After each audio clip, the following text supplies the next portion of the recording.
The match was the last one in the tin, and Georgia Maddox knew it before Louis Warren even opened his palm to show her. She had been watching him all evening in that careful, sideways way she had taught herself to do since childhood, the way you watch something that might disappear if you look too directly at it. She had noticed the way his fingers moved along the outside of his coat pocket, how he checked it twice, without letting on that the checking meant anything at all. She had seen the slight tightening at the corner of his jaw when the wind came howling down off the ridge, and put out the small fire they had managed to coax from wet wood and damp hope. So when he opened his hand and held out that single match, his palm flat and steady despite the cold that had turned both their breaths to silver smoke, Georgia already knew what it cost him. The year was 1879, and the New Mexico Territory in November was not a kind place to be caught without shelter. The land there did not care about your plans or your careful preparations. It swallowed them the way it swallowed everything else, with a dry patience that had been practicing since before any human being had set foot on its red clay soil. Georgia had come west from Georgia, the state her mother had named her after, with the particular sentimental logic of a woman who loved things she had lost. She was 24 years old, with dark brown hair that she kept pinned under a wide-brimmed hat against the sun, and eyes the color of creek water in late August when it runs low, and you can see every smooth stone underneath. She was not soft. The women who came west and stayed soft did not last long enough to matter, but she had not traded in her softness for hardness either. She had done something more interesting than that. She had turned it into something tougher without losing its essential nature, the way good leather turns with weather and hews into something that fits perfectly around whatever it is meant to protect. She had been riding from Cimarron toward the small settlement of Mora when the storm found her. It had come from the northwest, the way the worst ones always did, piling up behind the Sangre de Cristo Mountains, and then cascading down the eastern slopes like something that had been building grievance for weeks. The temperature had dropped 30 degrees in 2 hours. The snow that followed was not the gentle, picturesque kind. It was the horizontal kind, the kind with ice mixed in, the kind that found every gap in your coat and settled against your skin with a personal conviction. Georgia's horse, a dun mare named Pearl who had more sense than most people Georgia had met, had refused to go any further along the main trail when the visibility dropped to less than 10 yards. Pearl had turned her head into the wind, assessed it with the complete honesty that horses bring to all assessments, and then simply stopped walking. Georgia had not argued. She trusted Pearl's judgment as much as her own, which was saying something, because Georgia Maddox trusted her own judgment considerably. She had followed the slope of the land down into a shallow draw where a stand of cottonwood and pinon pine offered something like shelter, and she had begun to work on finding enough dry material to start a fire when she heard the horse approaching. She had her hand on the revolver at her hip before the rider emerged from the white curtain of snow, because that was simply sense, and sense was what kept you alive in 1879 in the New Mexico Territory. Louis Warren had come through the storm looking like he had argued with it the whole way and was not yet prepared to concede defeat. He was 28 years old, though Georgia did not know that then. She saw a man of medium height with wide shoulders that he carried without vanity, wearing a canvas duster that had gone from its original brown to a darker shade through long and serious use. His hat was pulled low, and he was leaning slightly forward in the saddle, not fighting the wind exactly, but not yielding to it either. Beneath the brim she could make out the angular lines of a face that had been outdoors long enough to be honest about it, a strong jaw and dark eyes that picked her out in the draw the same moment she picked him out on the ridge. He raised one hand away from his body slowly. It was the gesture men in that country made when they wanted to communicate that they were not reaching for anything dangerous, that whatever their intentions were, hostility was not among them. Georgia had seen the gesture many times. She had made it herself. She appreciated its directness and kept her hand near her revolver anyway, because appreciating a gesture and trusting a stranger were entirely different things. He rode down into the draw and pulled up at what he seemed to calculate was a respectful distance, close enough to speak over the wind, far enough not to crowd her. His horse was a tall black gelding with a blaze down his nose, and the horse was tired but not badly so. He had been riding hard, but not so recklessly hard that he had used the animal up. Georgia noted that. A man who did not use his horse up in a crisis had certain habits of consideration that tended to carry over into how he treated most things. "I saw your fire from up on the ridge," he said, "before it went out." His voice was deeper than she had expected, given his build. It was not loud, but it carried through the wind without effort, the way voices do when they have learned to be heard across distances where shouting is impractical. "It went out," Georgia confirmed. "I have some dry wood in my pack," he said. "And I can offer 4 walls for the horses if you know where the Dunbar Line shack is." "I do." Georgia looked at him steadily for a moment. The snow was coming harder now. Pearl shifted her weight beneath her with an editorial quality that was impossible to misread. Georgia made the calculation that people in the wilderness are always making, which has nothing to do with romance and everything to do with survival, and arrived at her answer. "Georgia Maddox," she said. "Louis Warren," he said. "Show me the line shack," she said. He did. The Dunbar Line shack was about 3/4 of a mile further along the draw, tucked into a fold of the hillside where it was invisible until you were nearly on top of it. It was a low building of rough-cut timber and adobe, with a small lean-to along one wall that served as a shelter for horses. The roof was sound. The door fit its frame. Inside there was a cast iron stove, a woodpile that someone with foresight had left stacked against the interior wall, 2 bunks built into opposing walls, and a collection of the kinds of objects that accumulate in places where working people shelter temporarily. A tin coffee pot, several cans of beans, a coil of rope, a horse blanket that had seen better years but remained functional. They worked quickly and without conversation to settle the horses into the lean-to, breaking ice from the water trough and topping it from the canteens they both carried. Then Louis carried in the dry wood from his pack, and Georgia set about laying the fire in the stove, while Louis went back outside to break more wood from a deadfall he had spotted against the fence line. The domesticity of it was unremarkable in the practical sense. 2 people who needed warmth, working together toward warmth. But Georgia noticed, somewhere below the purely practical part of her mind, that they moved around each other in the small space without collision and without awkwardness, that there was an ease to it that seemed already established despite the fact that they had known each other for approximately 45 minutes. She had the tinder laid and the first sticks arranged by the time he came back through the door with an armload of split wood and snow on his shoulders, and he set the wood down beside the stove, and she reached into her coat pocket for her matches. The tin was nearly empty. She had known that since Cimarron. She shook it, and the sound it made told her what she already knew. 1 match, maybe 2, and the damp from the storm had gotten into the tin through a small rust hole at the bottom corner that she had been meaning to address for a week. She opened the tin and looked at its contents with an expression she kept carefully neutral. 1 match. It was not catastrophic. The tinder was good and she had laid it well.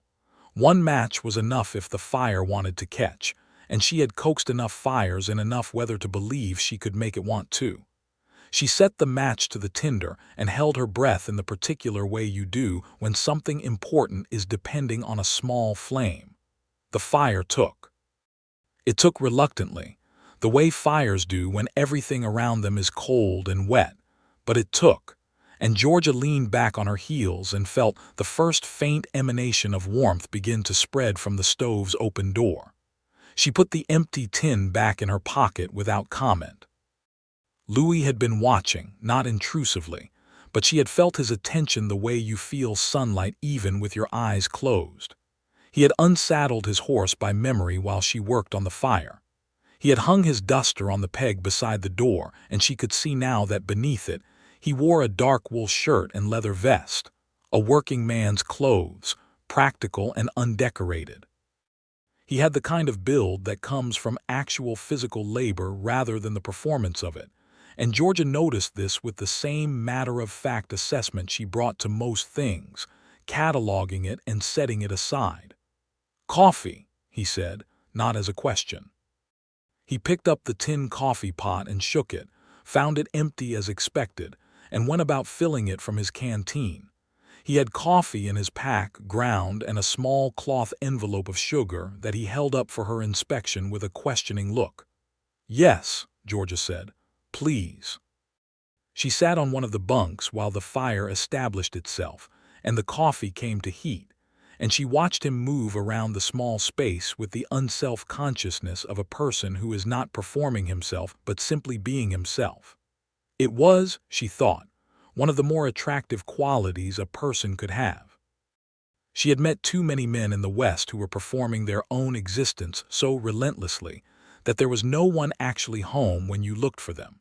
She took the coffee he offered, and they sat in the warmth that was slowly building against the cold that pressed on the walls from outside, and they talked. That was perhaps the most surprising part of the evening. Georgia was not a reticent person, but she was a careful one, and careful people do not usually find themselves talking freely with strangers in lined shacks during snowstorms. But Louis Warren asked questions the way a person asks questions when they are actually interested in the answers, without the half-attention of someone who is simply filling time, and Georgia found herself answering them with a completeness that surprised her. She told him about the farm she had been trying to establish outside Cimarron for the past 2 years. 40 acres of decent bottomland along a creek tributary, a small house she had built with 2 hired hands over the course of one brutal summer, a kitchen garden that was proving more successful than the wheat she had attempted, and a growing operation in chickens and eggs that was, by her careful accounting, beginning to cover its costs. She was riding to Mora to negotiate a contract with the dry goods store there for a regular supply of eggs, which was the kind of transaction that required a face-to-face conversation and not merely a letter. Louis listened to all of this. He did not look surprised that a woman was running a farm alone in the New Mexico territory. Georgia appreciated his lack of performative surprise. She had spent enough energy in 2 years dealing with men who needed to explain to her why what she was doing was either impossible or impressive. She did not need more of either.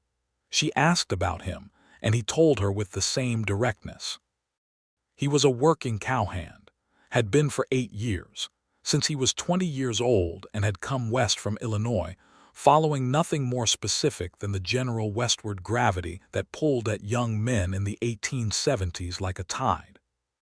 He had worked ranches in Kansas, Colorado, and now in the New Mexico territory, most recently for a large cattle operation east of Springer that was owned by an Eastern businessman who rarely visited the property, and was represented locally by a foreman named Garrett who was competent and fair, which was more than you could say for all foremen in the territory.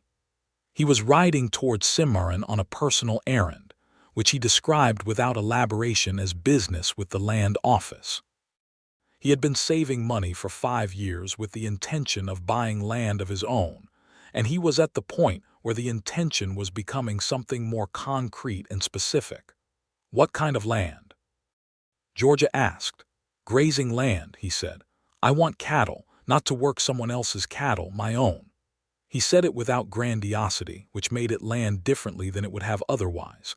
It was not the declaration of a man who dreamed easily and often. It sounded like the statement of a man who had been working towards something for a long time and had reached the point where patience was beginning to yield. The storm outside intensified and then, around midnight, began to ease. The wind dropped first, from a howl to a moan to a steady pressure that was still cold, but no longer carried the same violence. The fire in the stove had turned the lined shack into something genuinely warm, and Georgia had taken off her coat and was sitting on the bunk with her knees drawn up, her hat on the floor beside her, her dark hair loose from its pins in the particular way that happens over a long evening when you are not watching it. Louis was sitting on the bunk across from her, his back against the wall, long legs extended, coffee cup balanced on one knee. He was telling her about a river he had crossed in Colorado during a cattle drive in 1874, when the water was running high from a wet spring, and the story was funny in the quiet, observational way of a person who finds things genuinely amusing without needing to signal that he does. Georgia laughed twice, which was more than she usually laughed in the company of people she had known for longer than a few hours. Around 1 in the morning, when the fire needed feeding and they had exhausted most of the purely informational categories of conversation, a silence settled between them that was the kind of silence that arrives after comfortable talk and is itself comfortable rather than awkward. Georgia became aware of it at the same moment she became aware that she was tired and that she had been easy in this man's company for several hours, and that outside the snow had stopped and the wind had dropped to almost nothing. "We should sleep," she said. "If the weather holds we can move in the morning." "Yes," he said. He stood and fed 2 more pieces of wood into the stove and latched the door and turned toward his bunk. Then he stopped and turned back and reached into his coat pocket. He pulled out a small tin, different from hers.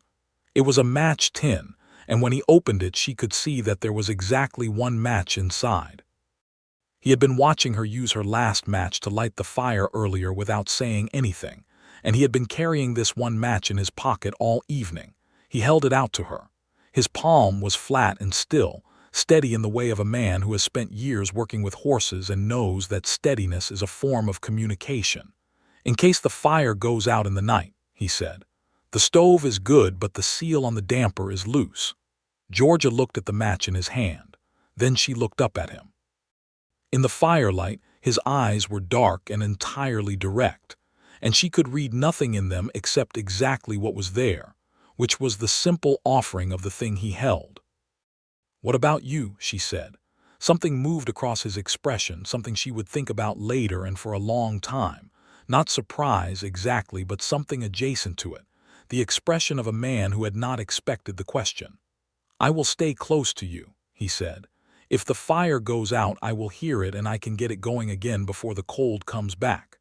He said it matter-of-factly, as if it were simply the logical arrangement.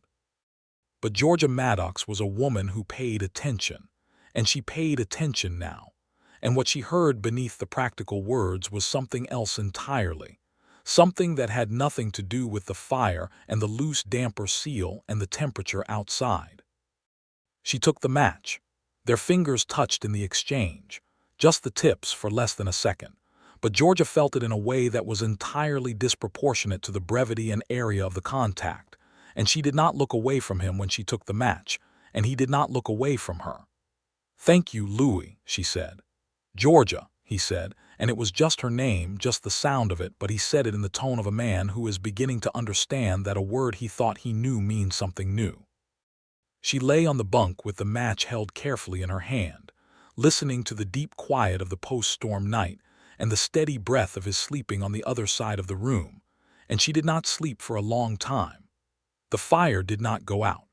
In the morning, the world outside the lined shack was white and still and blindingly clean. The way the world looks after a serious storm has finished saying what it needed to say. The cottonwood branches carried snow in the precise, elegant way they do when there has been no wind to dislodge it, each branch outlined in white above its dark core. The sky was the deep clear blue that appears in high desert country after storms pass through, a color that looks painted rather than real, too saturated for belief. Georgia was already outside checking on Pearl when Louis came out of the shack, and they stood together for a moment in the new-made silence of that morning and looked at the land around them. The snow was perhaps 8 inches deep.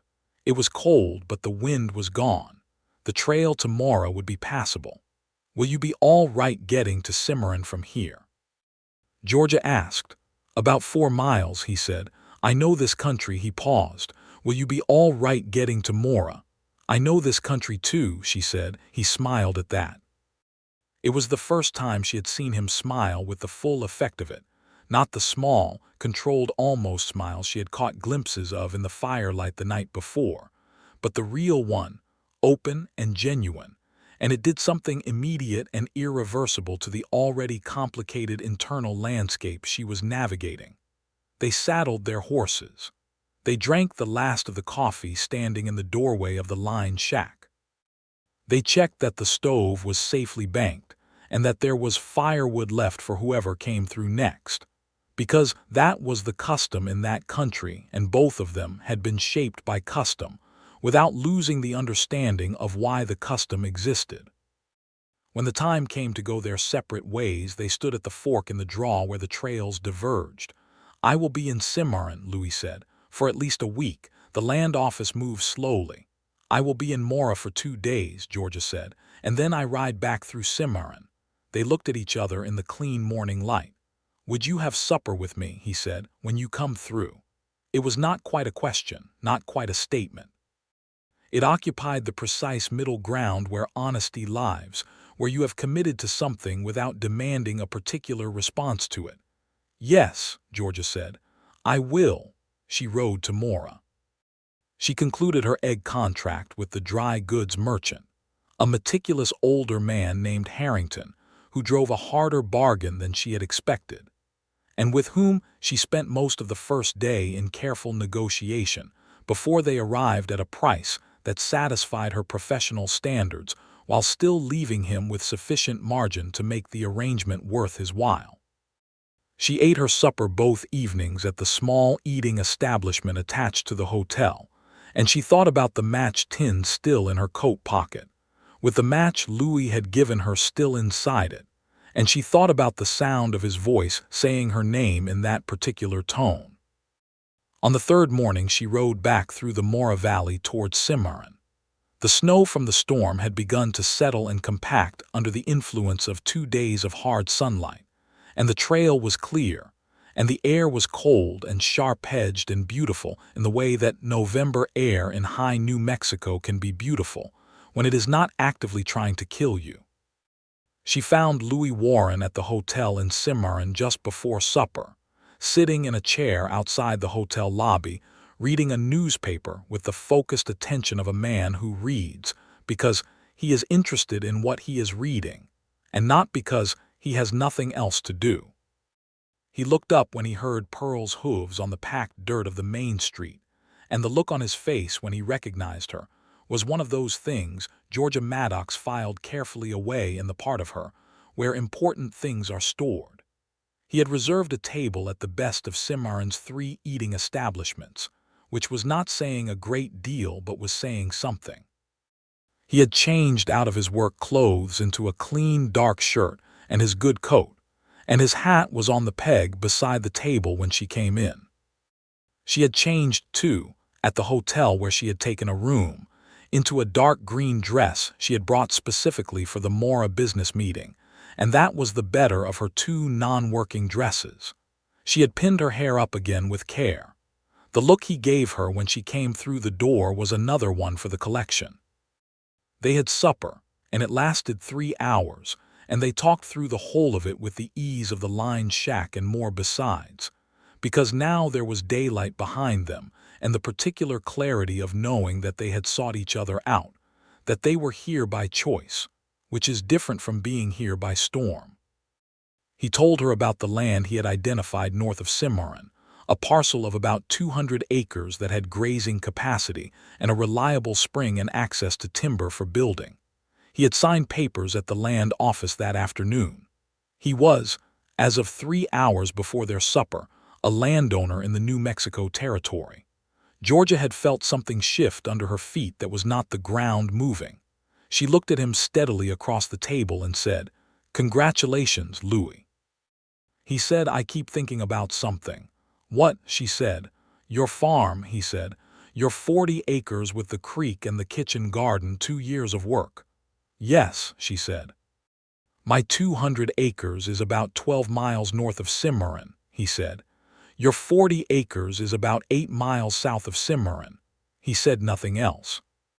He looked at her with those dark, direct eyes and let the geography speak for itself, and Georgia looked back at him and understood that the geography was speaking in a language that was very clear and that she was not at all sure she was ready to respond to, and that she was also not entirely certain she wanted to not be ready, which was the more complicated feeling.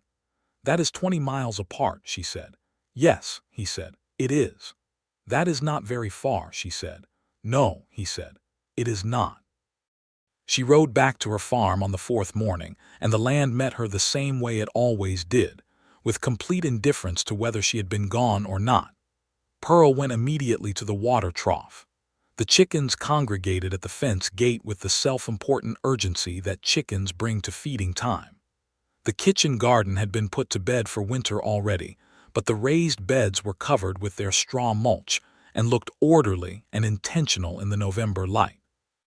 She stood at the gate of her property in the morning sun and looked at all of it. 2 years of work, which was a more complex thing to look at than it appeared. It was not just the physical product of labor. It was the evidence of having chosen and having stuck to the choice through the part where sticking to it required you to be tougher than you had believed yourself to be, and discovering in the process that you were. She went inside and wrote a letter. She wrote it 3 times before she was satisfied with it. The first version said too much. The second version said too little. The third version said exactly what she meant, which was that she had enjoyed supper very much, and that she would be riding into Cimarron 2 weeks from Sunday to collect supplies for winter, and that if he found himself in town that day, she would be at the hotel at noon.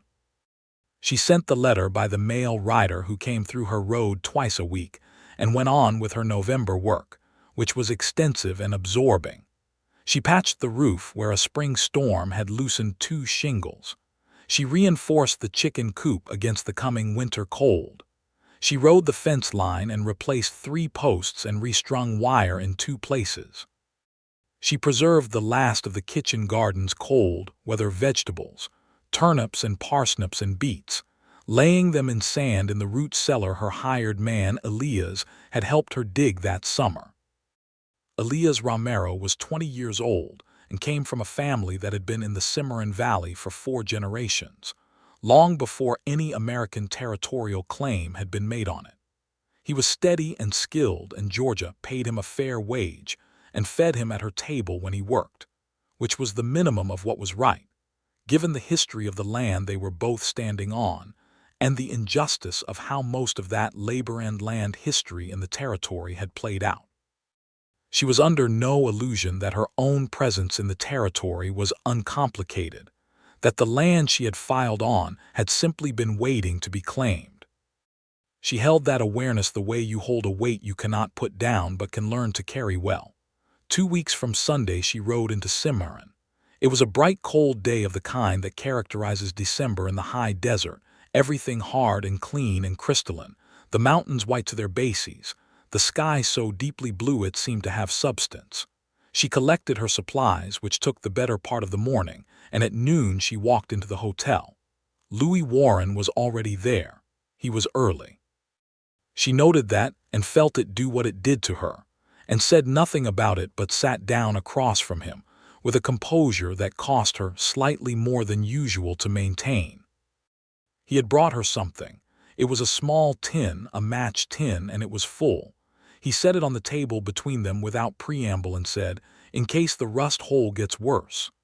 Georgia looked at the tin and then at him and felt the smile take her face over completely before she could do anything about it. "That is very practical of you," she said. "I am a practical man," he said. "I know," she said. He looked at her with something in his expression that was walking right up to the edge of something and was measuring the drop, and she sat very still and let him measure it. "I would like to come and see your farm," he said, "if you would allow it." "The farm is not particularly impressive in December," she said. "I am not asking to see the farm," he said, and his voice was quiet and entirely honest. "I am asking to come and see you." The silence between them was not empty. It was the kind of silence that has weight and texture and specific temperature. "Come Sunday," she said. "I will make dinner." He came Sunday. He came the Sunday after that. He came 3 Sundays in a row before December ended. each time riding the 12 miles from his land to hers in the early morning and arriving before noon with the regularity of a man who has decided on a direction and does not require further convincing about whether to move in it. He brought things, not expensive things, not the overwrought offerings of a man trying to impress, but practical things offered with a kind of quiet attention to what was actually needed. A new file for sharpening tools, a length of good rope. Once, a small bundle of sage he had noticed growing near his property's spring that he thought she might use in her kitchen. She accepted all of these without making them more than they were or less than they were. They talked through those December Sundays with an ease that continued to surprise her. He was a man who had read widely for someone who had been largely self-educated, who had opinions on things that were not merely reflexes, but actual positions arrived at through engagement with the world. He had views on the conflict between the large land grant holders and the smaller settlers in the territory, which was a conflict that had been running for years and that directly affected both of them. He had views on the cattle industry's relationship to the land itself, whether the rates of grazing being practiced were sustainable over time. He had views on how the territory's Hispano and Pueblo communities had been systematically edged out of land and water rights that had been theirs for generations. And these views were not the comfortable views of a man who had benefited from those displacements and preferred not to look at them directly. Georgia found this last thing particularly notable. She had grown up in Georgia in the years after the war, in the complicated wreckage of a society built on something deeply wrong, and she had grown up watching what it looks like when people who have benefited from injustice decline to examine that fact. She had very little patience for that kind of willful blindness. Finding it absent in Louis Warren was like finding an unexpected clear window in a house she had expected to be shuttered. On the first Sunday in January, he arrived at her door in the morning with a look on his face that was different from the Sundays before it. He had been thinking about something for longer than a week, she could see that, and whatever it was had reached the point where it needed to be said. They drank coffee first. Georgia waited. She had learned that things said when they were ready to be said came out better than things extracted by impatience. He put his coffee cup on the table and looked at her directly, which was his way, and said, "Georgia, I would like to ask if I might court you formally. Not just Sunday rides and dinner, but properly, with intention. I want you to know that is what this is." She had known it was what this was. She had known since the line shack if she was being truthful with herself, and she was generally truthful with herself even when truthfulness was uncomfortable. But there was something in the hearing of it said plainly, in the direct and unhurried way he said everything, that made the knowing land differently than the knowing had landed before. "Yes," she said. "Louis, yes." He reached across the table and took her hand, just that. Just her hand in both of his, held with a gentleness that was not fragility and a steadiness that was not stiffness, the way he held everything important. They were courting. That word, formal and old-fashioned in some contexts, fit them exactly. It implied intention and seriousness, and a kind of deliberateness that matched both their natures. Neither of them was interested in rushing past the parts of it that deserved to be lived through completely, and neither of them was interested in performing a romance for an audience. What happened between them happened in the way honest things happen, simply and without excess.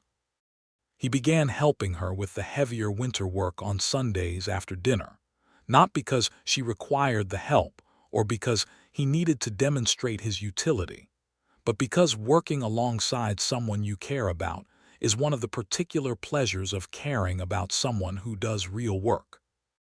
They fixed the fence on the north side of her property together one afternoon in January, driving posts in the frozen ground with the kind of shared physical effort that bypasses most social conventions and shows you who a person is. He worked hard and without complaint and without taking over. He asked before he changed the approach she had been using on the post driver, and his reason for asking was genuine and not theatrical.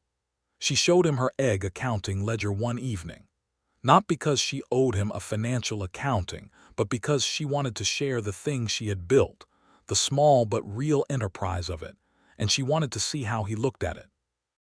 He looked at it with serious attention and asked intelligent questions about her pricing structure and her supply chain, and whether the Mora contract was exclusive or whether she had room for additional buyers. He made one practical suggestion about calculating her cost per dozen that she had not considered, and that, when she tested it against her existing records, turned out to be correct and useful. She revised her ledger. She did not mention it to him. He did not ask. In February, he started building his house on the 200 acres north of Cimarron. He had the plans drawn up by a builder in town, a Hispano carpenter named Remigio, who had been constructing houses in the valley for 20 years and whose work Georgia had seen and admired. Louis and Remigio had worked out the plans together, and Louis showed them to Georgia one Sunday with the slight but present self-consciousness of a man showing someone something that matters to him and being aware that it matters. The house was bigger than she would have expected for a single man. She noted this without comment for a week, and then, because she was not a person who did useful things badly by refusing to do them directly, she said, "The house you are building is very large for one person." He looked at her with a level, steady expression and said, "I am not building it for one person." She felt her heart move. Not metaphorically, but quite literally, a shift in the rhythm of it, a brief disruption in its ordinarily reliable function. "Louis," she said, "I know I have not asked you anything yet," he said. "I am not asking now. I wanted you to know what I am building and why." "I know what you are building," she said, "and why." The winter moved the way winters do in New Mexico, not all at once but by degrees, the days lengthening so gradually that you could almost miss it until suddenly one morning in March you step outside, and the light is different in a way that cannot be attributed to anything other than the season turning. The cottonwoods began to show the faintest suggestion of green along their branches. The creek that ran along the south edge of Georgia's property started running higher as the mountain snow began its long, slow migration downhill. Elias came back to work in March, and Georgia introduced him to Louis with the straightforwardness she brought to all introductions, and the two men took each other's measure with the mutual attention of people who are both trying to assess whether respect is warranted and both finding that it is. Elias had grown up on this land in a way that Georgia had not and Louis had not, and she watched Louis understand this and adjust accordingly, which was the right response and one she would not have taken for granted. One morning in late March, she was in the kitchen garden turning the first beds when she heard hoofbeats coming up her road at a pace that was faster than Sunday visits. She straightened and turned and shaded her eyes, and her stomach went cold for a moment, because fast hoofbeats in that country in that era generally announced something that was not good news. It was Louis, and the expression on his face as he rode into the yard was controlled but not its usual calm. He swung down from the gelding before it had fully stopped and came toward her with a directness that was different from his usual manner, more urgent. "There is trouble at the land office," he said. "A man named Beauchamp is contesting my title. He says the survey was incorrect and that the parcel includes 40 acres that belong to a larger grant he holds from before the territorial survey." Georgia straightened fully and looked at him. The land title wars in the Cimarron area were not unfamiliar to her. The Maxwell land grant, which had once claimed nearly 2 million acres of the territory through a combination of legitimate Mexican land grant history and extremely aggressive subsequent legal maneuvering, had been the source of conflict and violence for years. Homesteaders and small holders had been fighting the grant's claims through the courts and sometimes through other means for the better part of a decade. "Is his claim valid?" she asked. "My attorney in Cimarron says it is not," Louis said. "But valid claims and winning claims are not always the same thing when the other party has money for lawyers." "No," Georgia said, "they are not." She put her trowel on the garden wall and took off her work gloves. Tell me everything about the survey and what his attorney has filed, he told her. She listened with the focused completeness she brought to anything that mattered, and then she said, I know a man in Santa Fe. He handled a water rights dispute for a rancher near Mora last year and won it. He is not cheap, but he is very good. Do you have enough to retain him? Barely, Louis said. I can lend you what you need, she said. If you need it. He looked at her for a moment with an expression she had not seen before, something that combined the usual directness with something softer and more vulnerable, the expression of a man who is receiving something he had not felt authorized to expect. Georgia, he said, we are not going to let a claim jumper with a bad survey and good lawyers take what you spent 8 years building toward, she said briskly. Write to my Santa Fe man today. I will give you the address. The legal dispute took 3 months.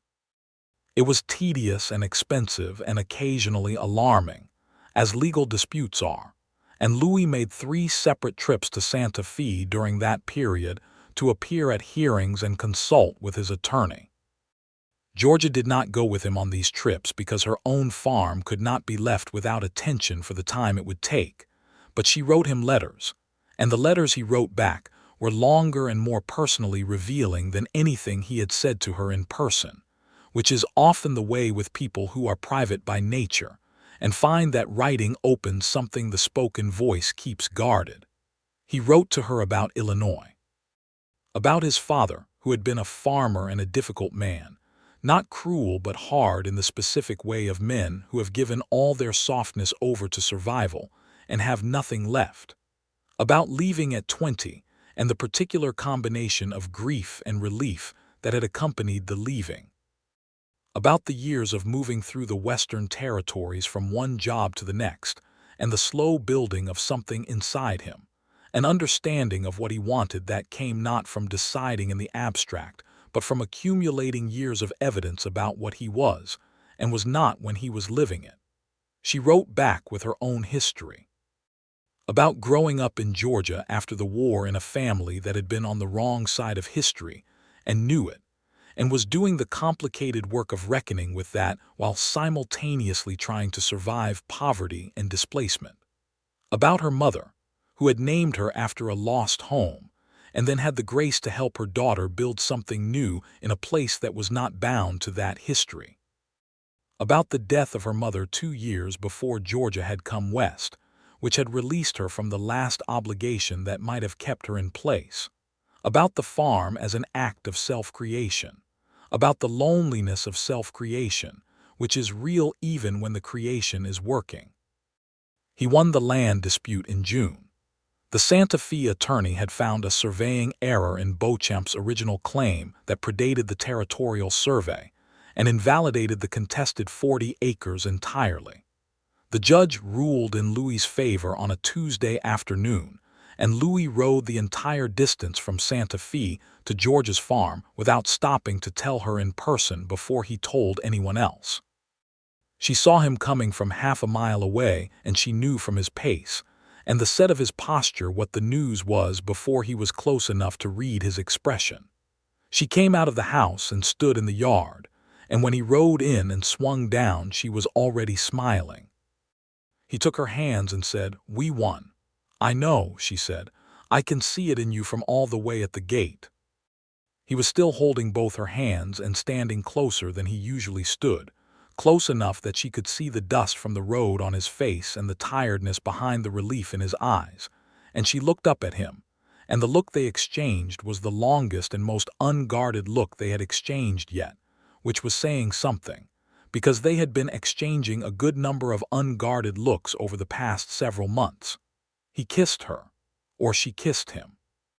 It was, in the reconstruction of it afterward, impossible to determine precisely who had initiated it, because they had both leaned into it at the same moment with the same intention, as if they had agreed in some prior conversation that this was where the other conversations had been heading, and had simply been waiting for the appropriate moment to confirm it. It was not a complicated kiss. It was direct and honest and warm, like everything else about him. It lasted for a meaningful number of seconds. When they drew back, they were both looking at each other with the slightly altered expressions of people who have crossed a particular line and are assessing what the new view looks like.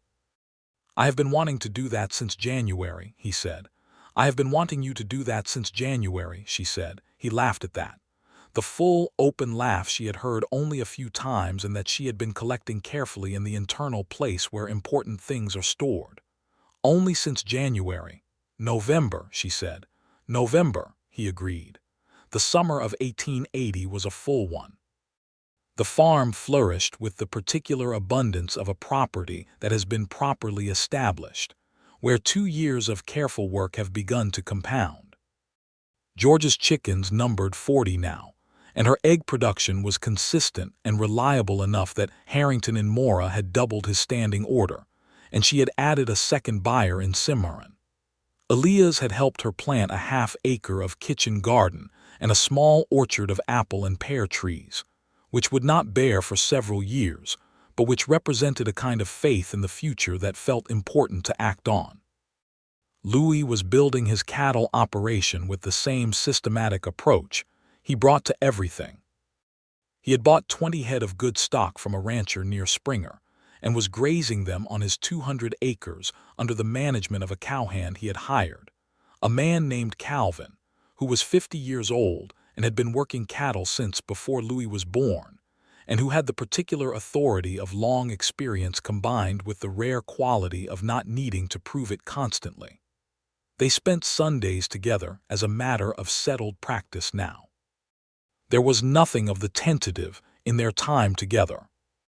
They had moved through the early months of courtship into something that felt like a shared life being constructed in parallel, their two separate operations moving forward on their separate tracks, but with a shared consciousness of direction.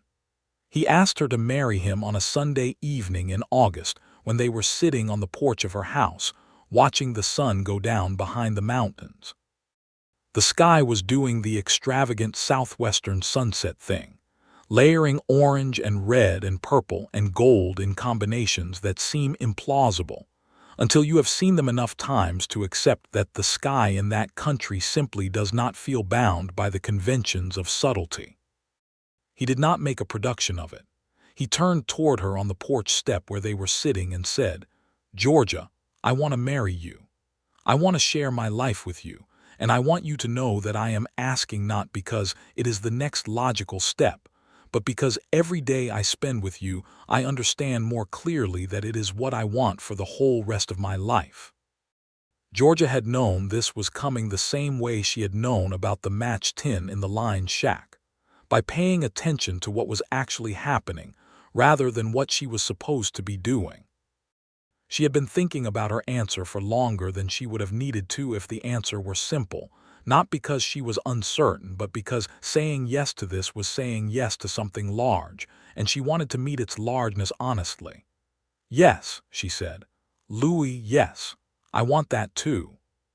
She turned toward him on the step, and he took her face in both his hands, carefully, the way he held important things, and kissed her with the particular intensity of a man who has just heard the word he needed to hear most in the world. The mountains went purple and then dark behind them, and the first stars appeared, and they sat on the porch for a long time after, talking about what the life they were building would look like. Not in the vague, idealized terms of people who are in love in the abstract, but in the specific and practical terms that come from two people who have both been building real things and know what building actually requires.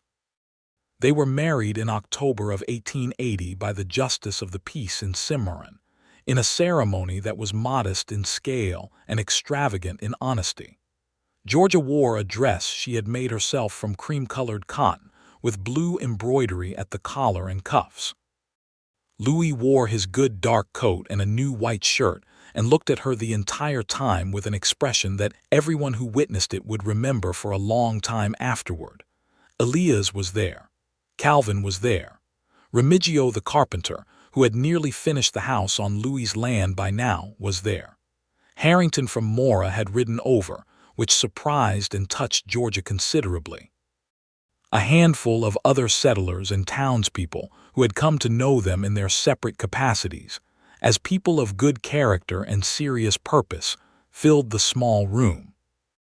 The justice of the peace read the words, and they spoke their own words in addition to the standard ones, because they had both agreed that the standard words were not enough, and that people who spoke as directly and intentionally as they did should say directly and intentionally what they meant. Louis said, "I will stay close to you. In every storm and every still morning and every ordinary Wednesday in between. I choose you fully and without reservation, and I will go on choosing you every day." Georgia said, "I will trust you with everything that matters to me, which is everything I am. I give you the fullness of this, not the careful parts, but all of it, and I take the same from you, and I will not let it go." There was not a dry eye in the room, including, to his obvious and endearing embarrassment, Calvin's. The question of the two farms, one 40 acres and one 200 acres, separated by 20 miles in Cimarron between them, was resolved in the practical and deeply satisfying way that all good problems are resolved when the people working on them are serious and have thought carefully about what they actually want. They kept George's farm.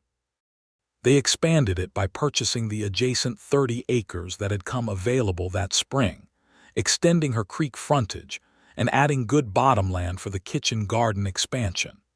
Elias took on a formal role as farm manager, with a real wage and a percentage of the egg operations profits, which represented both his value and the right way to compensate someone whose family had worked that valley soil for generations.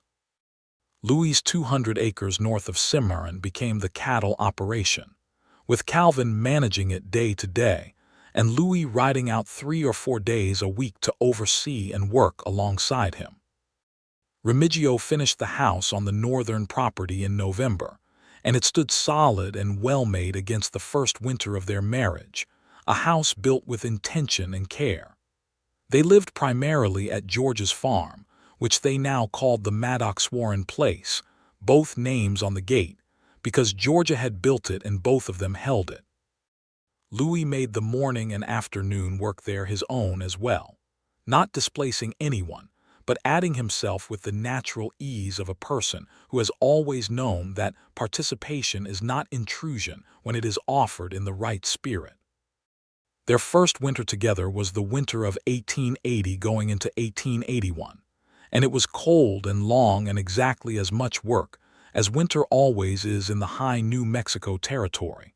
And they were happy in it with the specific happiness that comes from being cold and tired together with someone you love, which is a happiness that soft weather and easy circumstances cannot manufacture.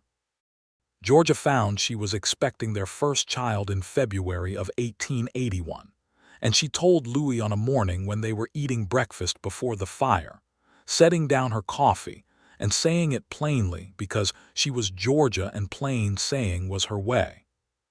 His expression moved through several phases in rapid succession, all of them entirely legible, surprise and wonder and something deep and immediate that could not be named precisely, but that made her eyes fill before she had decided to let them. He came around the table and crouched beside her chair and held her hands and said, "Georgia."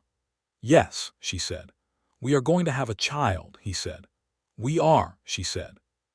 He stood and pulled her to her feet and held her in the proper embrace of a man who understands what he is holding, and she put her face against his shoulder and felt the steadiness of him the way she always felt it, like something the world had arranged precisely to offset her tendency to move too fast in too many directions.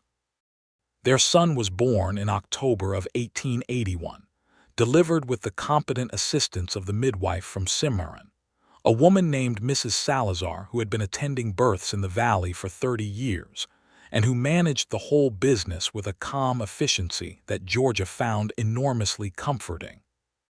Louis was present throughout, which was not universal practice among men of that era, but which he had been asked about exactly once when he stated his intention to be there, and had responded to the question with a look so mild and absolute that no further questions were raised. The baby was a boy, healthy and vocal from his first minute. They named him Thomas James Warren. Thomas for the sound of it and James for Louis's one uncle who had been a kind man in an unkind family and who had died in the war at 23 years old. Thomas had Louis's dark eyes and Georgia's general intensity of focus, which he expressed even in infancy with the unwavering attention he gave to everything within his visual field, as if the world were a problem requiring his full analysis. Georgia took to motherhood the way she took to most things, with complete engagement and without sentimentality about its difficulties. The first 3 months were exhausting in ways that made the loneliest years of building her farm seem comparatively restful. Thomas was a good baby by the standards of what good babies are, meaning he was healthy and responsive and growing well, but he had opinions about sleep that he communicated clearly and persistently throughout the night hours, and keeping up with the farm's requirements while running on 4 hours of interrupted sleep was a test of resources. Louis got up in the nights without being asked. This was not something Georgia had discussed with him or planned for or expected, and the first time he rose at 3 in the morning to take the baby so she could sleep, she was too grateful and too tired to say anything except the thing she said, which was, "I love you, Louis Warren." He said, from across the dark room where he was walking Thomas back to quiet, "Go to sleep, Georgia. I have him." The cattle operation in 1882 began to produce real returns. 20 head had grown to 60, managed well by Calvin and Louis, and the 2 additional cowhands they had hired the previous spring. Louis had developed a practice of selecting and breeding carefully, which was less common than it should have been in the territorial cattle business of that era, where the pressure to produce volume often outpaced attention to quality. His returns per head were consequently higher than average, which offset the additional cost of the more careful approach. Georgia's egg operation had grown to a point where it employed 2 women from town 3 days a week, and her accounts showed a consistent surplus that she reinvested partly in the orchard, which had survived its second winter and was beginning to look like the real future investment she had believed it would be. They had established themselves. This is not a small thing in the New Mexico territory in 1882. Establishment meant putting down roots deep enough that the land held you, and you held the land in some genuine reciprocal way. Not just ownership in the legal sense, but belonging in the actual sense, which takes years to develop and cannot be purchased. In the summer of 1882, they hosted the first of what would become an annual gathering at the Maddox Warren farm, a summer supper for the neighbors and the people who had helped them along the way. Elias's family came, his parents and 2 sisters and his grandmother, a woman of tremendous dignity in her 80s who spoke almost no English but who assessed Georgia over the course of the afternoon with the thoroughness of a person who had spent a long life learning to read people quickly, and who, at the end of it, nodded once with an expression that Georgia understood to mean approval and received accordingly. Remigio came. Calvin came with his wife, a woman named Mary who turned out to share Georgia's interest in kitchen gardens, and with whom Georgia spent 2 hours in conversation about soil preparation and companion planting. That was the beginning of a friendship that would continue for years. Harrington came from Mora. Mrs. Salazar came and held Thomas with the practiced ease of a woman who had held hundreds of babies and still found each one interesting. Louis stood beside Georgia at the edge of the yard in the late afternoon, watching all of it, Thomas on his hip, leaning slightly toward her in the way he had developed over the course of 2 years of being beside her, a natural inclination like a tree that grows toward light. "I keep thinking about a line shack in November," he said. "I think about it too," she said. "I should have said something then," he said. "At the fork in the morning, I almost did." "You said enough," she said. "You said I will stay close to you. That was enough." He looked at her with the full weight of what he felt, which was something he had learned to let show more completely than had been his first nature. The years of their marriage had done that, had opened in him the capacity to let the fullness of things be visible, because Georgia looked at him with such honest attention that concealment had become not just unnecessary but somehow disrespectful to what they were together. "I meant it," he said. "I know," she said. "You have kept it."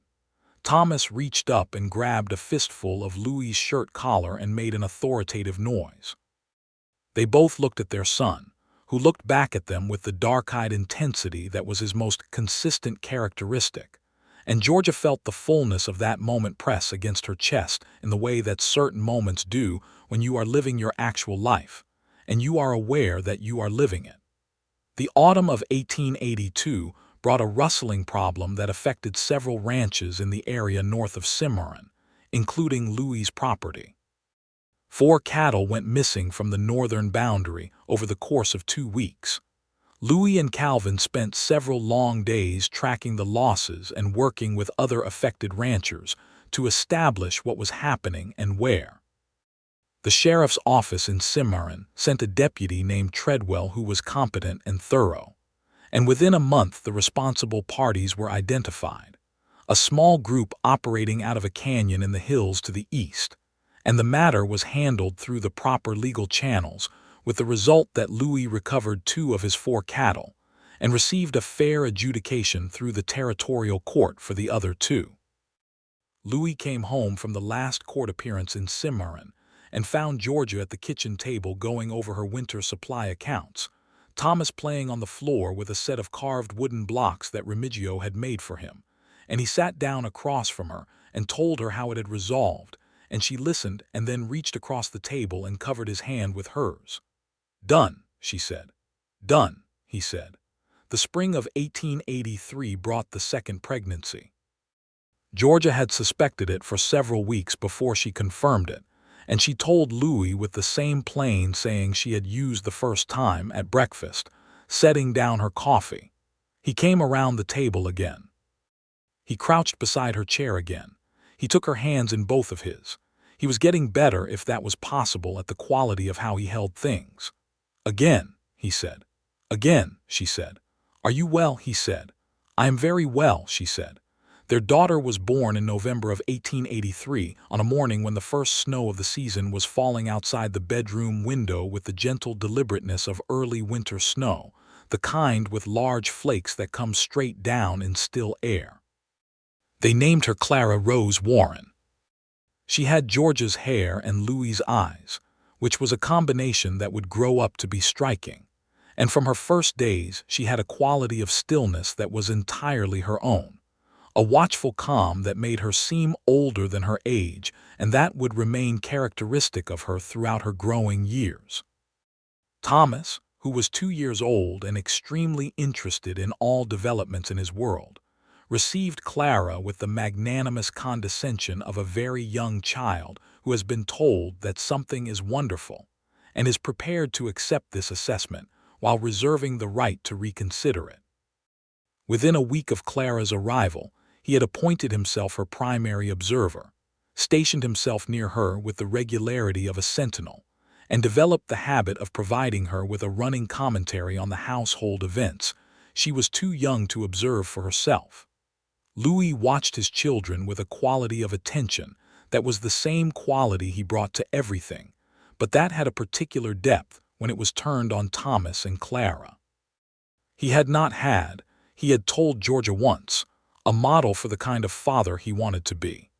What he had was a clear picture of what he did not want to be, and that negative template had been useful in some ways and limiting in others. The limitation was that he was sometimes uncertain, lacking the positive model, of whether what he was doing was right. The useful part was that his uncertainty made him thoughtful rather than careless. Georgia told him on one of the evenings when he was circling this uncertainty that she had known since the line shack that he was someone who gave the last match to someone who needed it, that this was not a complicated evaluation. That a man who gives the last match and then stays close to make sure it does not go out is a man who knows how to care for things without consuming them. He was quiet for a moment after she said that. Then he said, "I did not give you that match to be a good man." "I know," she said. "That is exactly my point." The farm in 1884 was a different thing than it had been in 1877, when Georgia had first stood on that 40 acres, or in 1879, when she had ridden out of a storm into a lined shack, or in 1880 when she had married a man with dark eyes who had measured the drop before he stepped over the edge of something important. It was a proper establishment now, 70 acres of productive land with a growing orchard, a substantial egg operation, a root cellar full of winter supplies, a house that had been added onto twice, a proper barn that Elias had helped design, and a smokehouse that had been a recent addition of which Georgia was quietly proud. Elias had married in 1882 a woman named Esperanza from a family in the valley, and he and Esperanza had a son the same age as Clara, and the two families had the kind of relationship that goes beyond employer and employee and has become, through years of shared work and mutual respect and honest dealing, something more like what community actually means when it is working properly. Louis's cattle operation had grown to nearly 150 head by 1884, and he had bought an additional 40 acres adjacent to his original property to expand his grazing capacity. He and Calvin had taken on 2 permanent cowhands, and the operation was beginning to have a reputation in the territory for the quality of its cattle, which was the reputation Louis had been working toward, and that had taken 5 years of patient and consistent effort to build. They were not wealthy. That is worth saying plainly, because the story of the West is so often told in the binary of privation and sudden fortune, and reality was usually something more textured than that. They were comfortable. They were secure. They had built something real and substantial through real and substantial work, and the security they had was the security of people who understand what they have built and have reason to trust its foundations. On an evening in December of 1884, 4 years into their marriage and 5 years from the night of the storm, Louis and Georgia sat on the porch of the farmhouse after the children were asleep. The night was cold and clear, and the stars in the New Mexico sky were doing what they always did, which was to make every other sky you had ever seen look like a preliminary draft. The mountains were dark shapes against a sky that was dark in a different way, and the land around the farm was still and white under its covering of early winter snow. Louis had his arm around Georgia, and she was leaned into him with the easy completeness of a person who has spent enough years beside someone to have learned the topography of them, and they sat without talking for a while in the particular silence that belongs to people who do not need to fill silence to be together. "You know what I think about sometimes," he said. "Tell me," she said. "The fork in the draw," he said, "when we parted in the morning." I had an entire speech prepared, and I stood there and could not say a word of it. "What was the speech?" Georgia said. He thought for a moment. "It was something about how I had not talked that easily with anyone in years, that I would regret it my whole life if I rode away without saying so."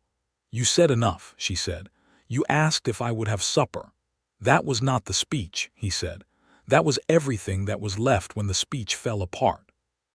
She laughed and tipped her face up to look at him, and in the cold starlight his face was as familiar and as particular as anything in her world, the face she had been reading for 5 years, and that continued to be worth reading.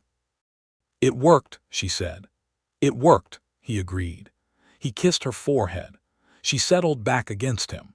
The stars continued their extravagant display over the mountains and the valley and the 70 acres of the Maddox Warren farm with its orchard and its chicken coops and its root cellar full of the evidence of careful work and intentional living. Thomas, who was 3 and believed that his bedtime was largely a suggestion, appeared in the doorway in his nightshirt with the expression of a child who has calculated the odds and determined that an appeal is worth attempting.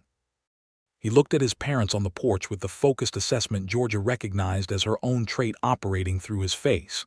"The stars are still out," Thomas said, as if this were an argument. Louis turned his head and looked at his son with the expression of a man who sees himself in the argument being made. "The stars are always out," he said. "Get back in bed, Thomas." Thomas considered this. He looked at the stars. He looked at his father. He appeared to calculate further. 1 minute, he said. No minutes, Louis said. Bed. Thomas disappeared from the doorway with the resigned dignity of a small person accustomed to losing arguments on technicalities. They heard his feet on the floor, the specific sound of small feet being put down slightly more heavily than necessary to make a point, and then the settling sound of him in his bed. Georgia was laughing again. "He is entirely you," Louis said, which was not accurate but which she understood to mean something more than its literal content. "He is himself," she said, "which is the best thing he could be." Louis looked out at the mountains and the stars and the quiet land, and she felt the particular quality of his attention that she had come to recognize as the quality of a man counting his blessings not as an exercise in gratitude but as a genuine accounting, a real understanding of what he had and what it cost and what it was worth. "Georgia," he said. "Louis," she said. "I am very happy," he said. It was a simple statement. It was also entirely true. And in 1884 in the New Mexico Territory, in the complicated and often brutal reality of that time and place, genuine happiness that had been built deliberately and held carefully through difficulty was not a small thing. It was, in fact, precisely as large as it felt. "I know," she said. "I am too." The years that followed continued to build on what had been established, the way good things do when they are properly founded.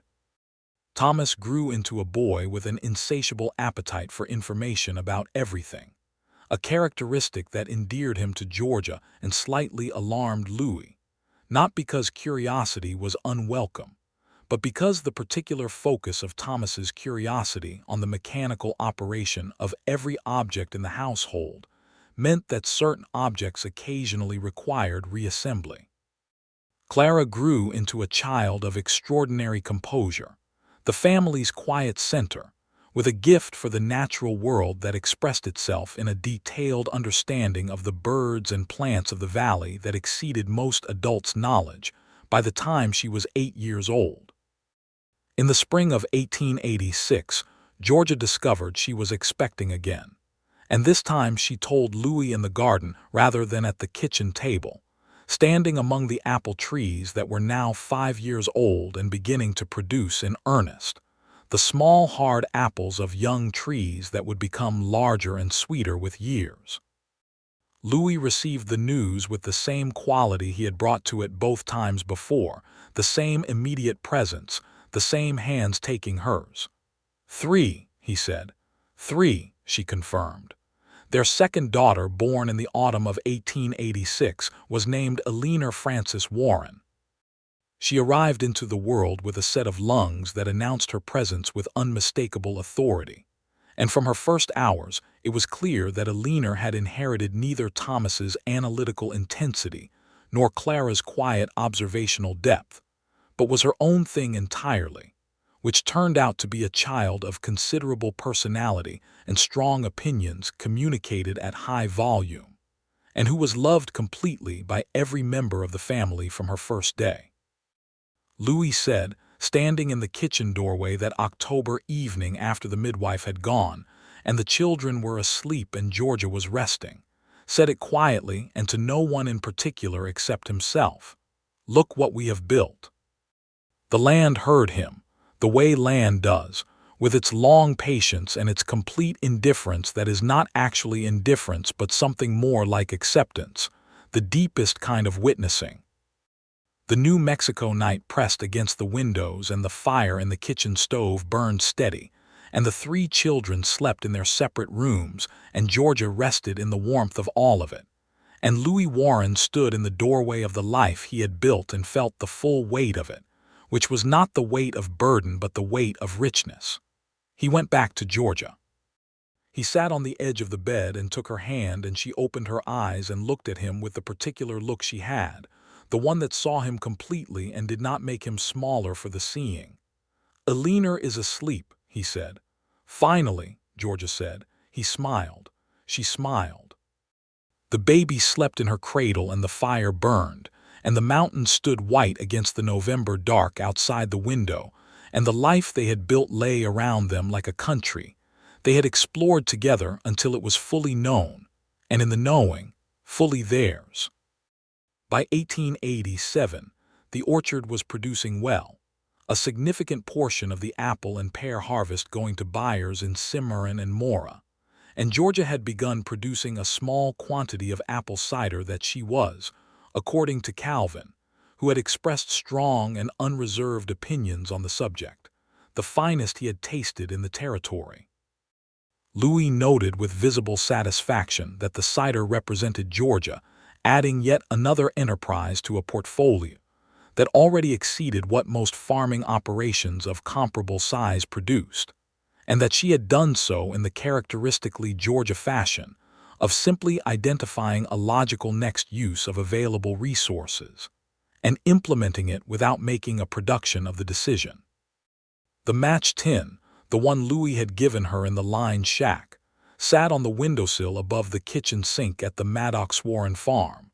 It had been emptied and refilled many times over 8 years, because matches were a practical necessity and a tin was a practical container. But Georgia had kept it specifically, and Louis knew she kept it specifically, and there was between them a complete shared understanding of what the tin signified that had never required articulation, because some things are too exactly themselves to need translation. Thomas, who was 7 by now, and was in the phase of asking direct and occasionally uncomfortable questions about everything in the observable world, had noticed the tin and asked once what made it special.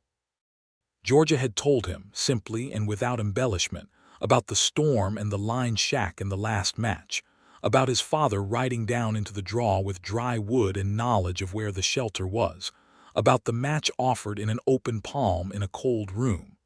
Thomas had listened with the complete absorption he brought to everything that interested him and then said, "And then what happened?"